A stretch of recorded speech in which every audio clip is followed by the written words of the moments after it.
In this video, the auditor is on the shop floor following audit trails related to statistical process control, sometimes known as SPC. Watch this video and see whether the auditor is undertaking an effective audit. So I see from your control plan here that you do call out SPC studies. Can you tell me a little bit about them? Yeah, I was presented this from my supervisor. We had a training and I have to measure 5 parts every hour. And then I calculate the average of this and I dot it on the chart. Okay. And what do you do if you find spec out of control limit? I contact my supervisor. I stop the production. I contact the supervisor and tell him this is the situation. Please advise what to do. Okay. That I'll follow up on your supervisor with. And then do you scrap a lot of parts or? What I actually do is I take the basket where I have the produced parts since last measurement and put them aside. Okay. Because if there are anything that I have to scrap, it is not my decision. It is quality controller coming. They are mobile during a shift. Now, are you putting a lot of parts to the side or minimal or? Compared with the previous production, I would say it is a little below average from previous production. Okay. And then have they talked to you at all about how this was implemented throughout your organization? Do you know what you're using? What type of study? Yeah, during the training, one of the guys, one other operator asked the question, why do we do it? Is any customer requiring it?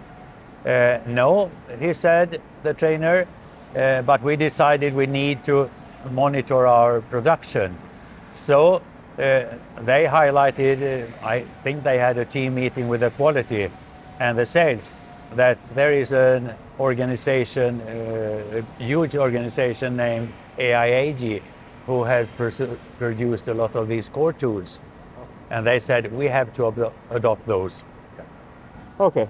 I have a couple of things here I need to follow up with your supervisor on, but I thank you for your time. Yeah, thank you very much.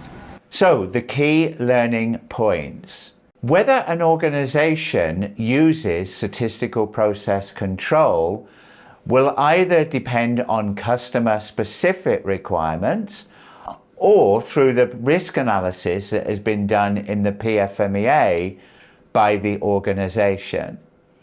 If it is a customer requirement or it's identified based upon risk that the organization needs to use statistical process control, the auditor should follow those relevant audit trails with particular focus on the control plan. The control plan should identify where statistical techniques are being used to control the production process. And in this case, the auditor identified that indeed SPC was being used and 5 parts should be selected every hour and the result recorded on the relevant chart.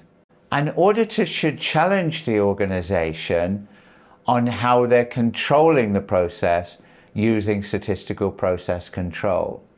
So that may include checking that the specification limits match the customer or the internal specification, but also how have the control limits been calculated and what are the rules of interpretation that have been defined either by the customer or by the organization. So for example, special cause variation may be identified by points out of control, 7 points above the mean, 7 points below the mean, 7 points ascending, or 7 points descending. But the auditor should challenge the organization on the people that are involved in SPC, their understanding of the appropriate rules. And then if there are any rule violations, what the escalation process is and how that escalation process links back to the reaction plan that is defined within the control plan.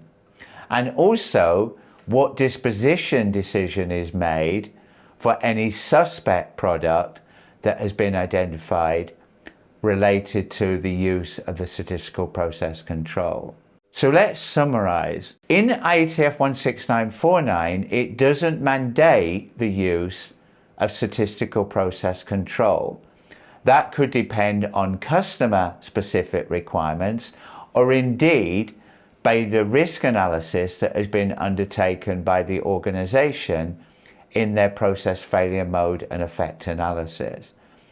The auditor should challenge the organization on the effective use of statistical process control. For example, challenging the specification limits, the calculation of the control limits, the rules related to any special cause variation within the process, and the action taken in the event of any special causes. Also, the auditor should be checking the linkage back to the control plan, in particular the reaction plan in the event of any special cause variation, and what was done to any suspect product related to the product that has been produced where the process has been controlled by statistical process control.